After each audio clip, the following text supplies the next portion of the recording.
ಸಂವಿಧಾನದ ಆಶಯಗಳು ಮತ್ತು ರಾಜಕೀಯ ಜಾಗೃತಿ ಮತ್ತು ಇದು ಭಾರತ, ಇದು ಪ್ರಜಾಪ್ರಭುತ್ವದ ಸಂವಿಧಾನ ಎಂಬ ಶೀರ್ಷಿಕೆಯಡಿ ಇಂದು ಜಿಲ್ಲಾ ಕಾಂಗ್ರೆಸ್ ಕಚೇರಿಯಲ್ಲಿ ಕಾರ್ಯಕ್ರಮವನ್ನು ಹಮ್ಮಿಕೊಳ್ಳಲಾಗಿತ್ತು.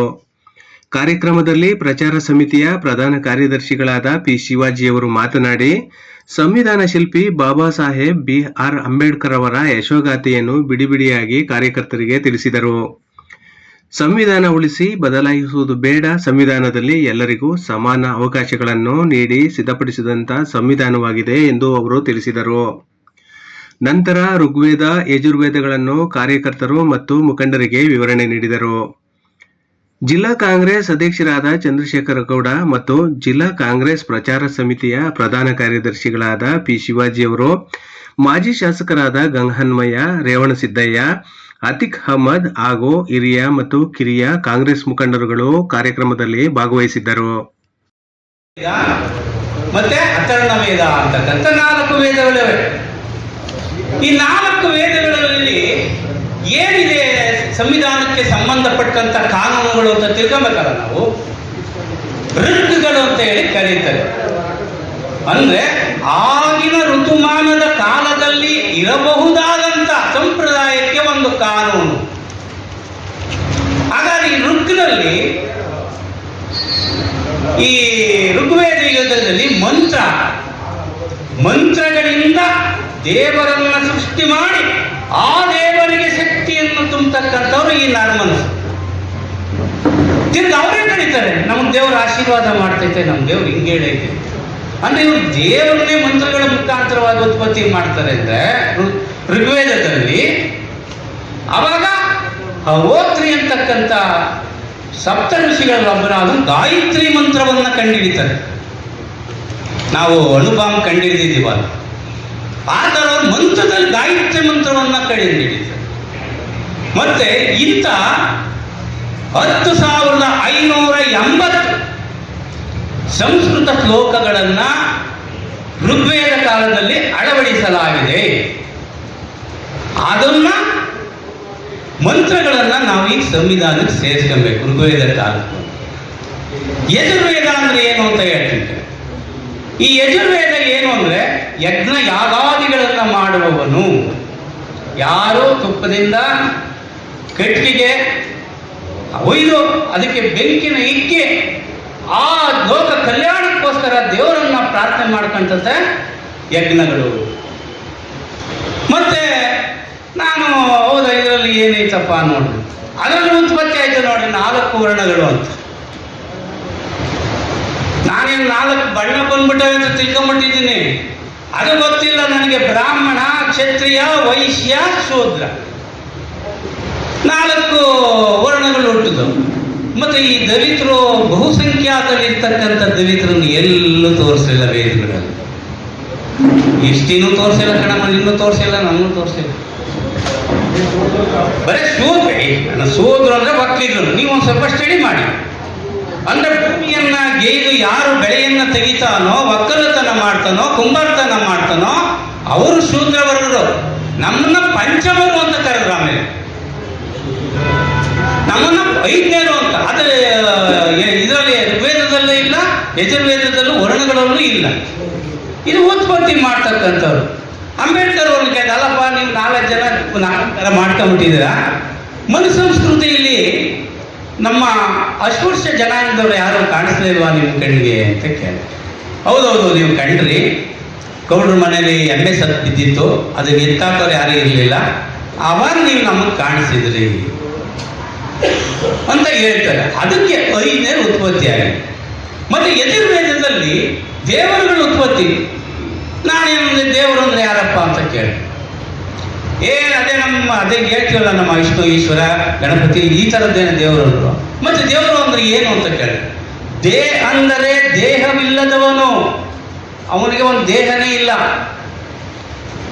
ವಾ ಎಂದರೆ ವರ್ಣವಿಲ್ಲದವನು, ಅದಕ್ಕೆ ಬಣ್ಣವೇ ಇಲ್ಲ. ರು ಎಂದರೆ ರೂಪ ಇಲ್ಲದವನು, ಇವನು ದೇವರು. ಈಗ ಯಾರ ಕೈಗೆ ನಾವು ಬಣ್ಣನೂ ಇಲ್ಲ, ರೂಪನೂ ಇಲ್ಲ, ಅವನ ಕಣ್ಣಿಗೆ ಕಾಣಿಸೋದಿಲ್ಲ, ಒಂದು ಅಸ್ತಿತ್ವ ದೇವರ ಐತೆ ಅಂತ ಹೇಳಿ ಪವರ್, ಶಕ್ತಿ. ಅದಕ್ಕೆ ಒಂದು ನಾವು ಬಣ್ಣಗಳನ್ನ ಕಟ್ಕೊಂಡು ಹೋಗಿ ನಾವು ಈ ದೇವ್ರುಗಳಿಗೆ ಸೃಷ್ಟಿ ಮಾಡ್ಕೊಂಡು ಕಾಳಮ್ಮ ಬೀಳಮ್ಮ ಕುಂಕುಮಮ್ಮ ಅದೇ ಮರಮ್ಮ ಲಕ್ಕಿ ಮರಮ್ಮ ಲಕ್ಕಮ್ಮ ಅಂತೇಳಿ ನಾವು ಸೃಷ್ಟಿ ಮಾಡ್ಕೊಂಡೋಗಿ ದೇವ್ರುಗಳನ್ನೆಲ್ಲ. ಯಾಕೆಂದರೆ ದೇವ್ರಿಗೆ ಸಾಮಾನ್ಯ ಮಾಂಸ ತಿಂತಾರೆ. ಮಾಂಸ ತಿಂದಲೇ ಇರೋ ದೇವ್ರನ್ನ ಅವ್ರು ತಗೊಳ್ತಾರೆ, ಮಾಂಸ ತಿನ್ನೋ ದೇವ್ರನ್ನ ಕೆಳವರ್ಗದಲ್ಲಿ ಬಿಡ್ತಾರೆ. ಇಷ್ಟೇ ವ್ಯತ್ಯಾಸ ಏನು. ಆಮೇಲೆ ಅಥರ್ವಣ ವೇದ ಅಂದ್ರೆ ಏನು ಅಂತ ತಿಳ್ಕೊಬೇಕು.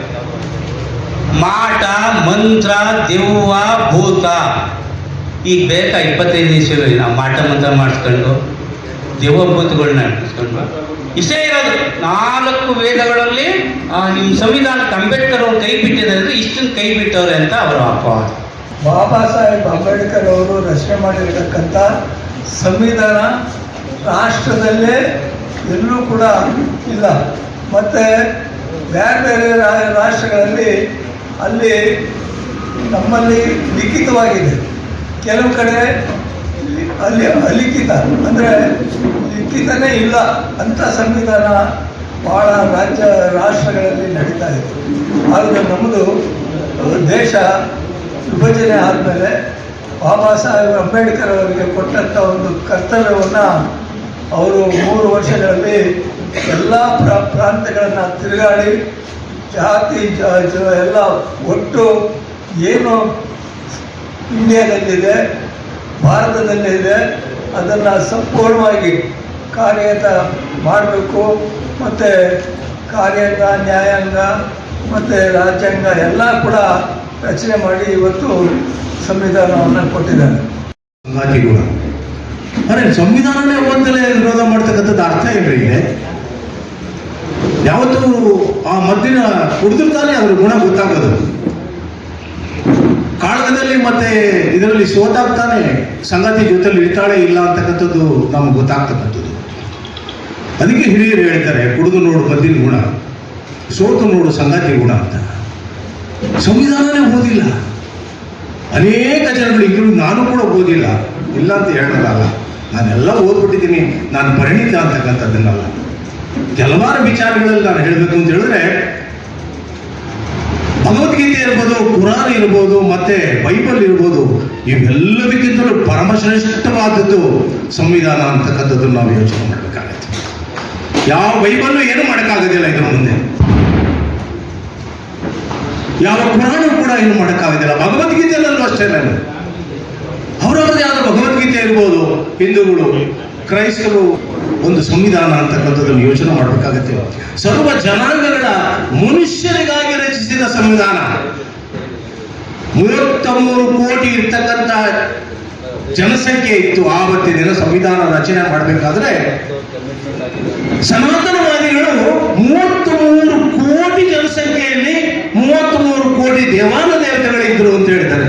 ಅರೆ 33 ಕೋಟಿ ದೇವಾನ ದೇವತೆಗಳಿದ್ರು ಕೂಡ ಈ 33 ಕೋಟಿ ಜನ ರಕ್ಷಣೆ ಮಾಡೋಕ್ಕಾಗ್ತಿಲ್ಲಂದ್ರೆ, ಒಬ್ಬೊಬ್ಬ ದೇವರು ಒಬ್ಬೊಬ್ಬರು ರಕ್ಷಣೆ ಮಾಡಿದ್ರು 33 ಕೋಟಿ ರಕ್ಷಣೆ ಮಾಡ್ಬೋದಾಗಿತ್ತಲ್ಲ. 333 ಕೋಟಿ ದೇವರುಗಳಿದ್ದಾರೆ ಅಂತಕ್ಕಂಥದ್ದನ್ನು ವೇದಗಳಲ್ಲಿ ಹೇಳ್ತಾರೆ, ಕೇಳಿದ್ದೀವಿ ನಾವು. ಅವತ್ತಿನ ಜನಸಂಖ್ಯೆ ಇದ್ದಿದ್ದು ಅಷ್ಟೇ 33 ಕೋಟಿ. ಆ ಜನಸಂಖ್ಯೆ ಕೊಟ್ಟಿರ್ತಕ್ಕಂಥ ಸಂವಿಧಾನನ ಬರೀ ಮನುಷ್ಯರಿಗಾಗಿ ಕೊಡಲಿಲ್ಲ ಮಹಾನುಭಾವರು. ಯೋಚನೆ ಮಾಡಬೇಕಾಗತ್ತೆ. ಪಶು ಪಕ್ಷಿ ಪ್ರಾಣಿಗೂ ಕೂಡ ಸಂವಿಧಾನದ ರಕ್ಷಣೆ ಕೊಟ್ಟಿದ್ದಾರೆ. ಇಲ್ಲ ಕಾಡು ಮೃಗಗಳು ಆಗಿಲ್ಲ. ಅರೆ ರಕ್ಷಣೆ ನೋಡ್ರಿ, ಬರೀ ಮನುಷ್ಯರಿಗೆ ಮಾತ್ರ ಅಲ್ಲ, ಪಶು ಪಕ್ಷಿ ಪ್ರಾಣಿಗಳಿಗೂ ಕೂಡ ರಕ್ಷಣೆ ಕೊಟ್ಟಿರ್ತಕ್ಕಂಥ ಯಾವ್ದಾದ್ರು ಸಂವಿಧಾನ ಇದೆ ಪ್ರಪಂಚದಲ್ಲಿ ಅಂತ ಹೇಳಿದ್ರೆ ನಮ್ಮ ಬಾಬಾ ಸಾಹೇಬ್ ಅಂಬೇಡ್ಕರ್ ರಚನೆ ಮಾಡಿರ್ತಕ್ಕಂಥ ಸಂವಿಧಾನಗಳಿಗೆ ಒಂದನ್ನೊಂದು ಹೊಡೆದು ತಿನ್ನಂತೆ ಬಿಡ್ರಿ, ಅದಕ್ಕೇನು ರಕ್ಷಣೆ ಮಾಡಬೇಕಿಲ್ಲ, ಹೊಡೆಯೋಗಿಲ್ಲ ನೀನು. ಅದಕ್ಕೆ ಕಾಯ್ದೆ ಇದೆ, ಅದಕ್ಕೆ ರಕ್ಷಣೆ ಕೊಡಬೇಕು, ಅದಕ್ಕೂ ಬದುಕತಕ್ಕಂಥ ಹಕ್ಕಿದೆ. ಅದಕ್ಕೆ ಬರೀ ಮನುಷ್ಯ ನಿನಗೆ ಮಾತ್ರ ಹಕ್ಕಿಲ್ಲಪ್ಪ, ಅದಕ್ಕೂ ಹಕ್ಕಿದೆ, ಅದಕ್ಕೂ ಬದುಕಬೇಕು, ಅದಕ್ಕೂ ರಕ್ಷಣೆ ಕೊಡಬೇಕು. ಆ ರಕ್ಷಣೆ ಕೊಟ್ಟಿದ್ದಾರೆ ಮಹಾನುಭಾವರು. ನಿಜವಾಗ್ಲೂ ಅನೇಕ ಜನ ನಮ್ಮ ಭಾರತ ದೇಶದಲ್ಲಿ ನಾನು ನಾನು ನಾನು ಎಂದು ಮೆರೆದ ನನ್ನಂದಿನ 3 ಕೋಟಿ ಜನ ಸತ್ತು ಗದ್ದಲ ಗದ್ದಲ ಮಣ್ಣಲ್ಲಿ ಮಣ್ಣಾಗಿ ತಣ್ಣಗೆ ನುಣ್ಣಗೆ ಮುಳ್ಳಗೆ ಏಕಾಂಗಿಯಾಗಿ ಮಲಗಿದರು. ಏನು ಸಾಧನೆ ಮಾಡಲಿಲ್ಲ. ನಾನು ನಾನು ನಾನು ಎಂದು ಮೆರೆದ ನನ್ನಂದಿನ 3 ಕೋಟಿ ಜನ ಸತ್ತು ಗದ್ದಲೆ ಬೆಲ್ಲದೆ ಮಣ್ಣಲ್ಲಿ ಮಣ್ಣಾಗಿ ತಣ್ಣಗೆ ನುಣ್ಣಗೆ ಮುಳ್ಳಗೆ ಏಕಾಂಗಿಯಾಗಿ ಮಲಗಿದರು. ಈ ಮಹಾನುಭಾವ ತನ್ನ ಹೆಜ್ಜೆ ಗುರುತನ್ನು ಬಿಟ್ಟು ಹೋಗಿದ್ದಾರೆ. ಸೂರ್ಯ ಚಂದ್ರನಿರುವವರೆಗೂ ಅವ್ರ ಹೆಜ್ಜೆ ಗುರುತನ್ನು ಅಳಿಸೋದಕ್ಕೆ ಯಾರ ಕೈಗಳಲ್ಲೂ ಸಾಧ್ಯ ಆಗೋದಿಲ್ಲ. ಏಕೆ ಅಂತ ಹೇಳಿದ್ರೆ ಆ ರೀತಿಯಾದಂಥ ಸಂವಿಧಾನವನ್ನು ಕೊಟ್ಟಿದ್ದಾರೆ. ತನ್ನ ಇರುವಿಕೆಯನ್ನು ಸಾಧನಪಡಿಸಿದ್ದಾರೆ. ನಾನು ಏನಾದರೂ ಈ ಮನುಕುಲಕ್ಕೆ ಮಾಡಬೇಕು, ಕೊಡಬೇಕು, ತನ್ನದೇ ಆದ ಕೊಡುಗೆ ಕೊಡಬೇಕು ಅಂತಕ್ಕಂಥದ್ದು ಚಿಂತನೆ ಮಾಡಿ ಕೊಟ್ಟಿರ್ತಕ್ಕಂಥ ಕೊಡುಗೆ ಇದೆಯಲ್ಲ, ಅದನ್ನ ಸೂರ್ಯ ಚಂದ್ರ ಇರೋವರೆಗೂ ಕೂಡ ಯಾರು ಉಳಿಸೋದಕ್ಕಾಗೋದಿಲ್ಲ.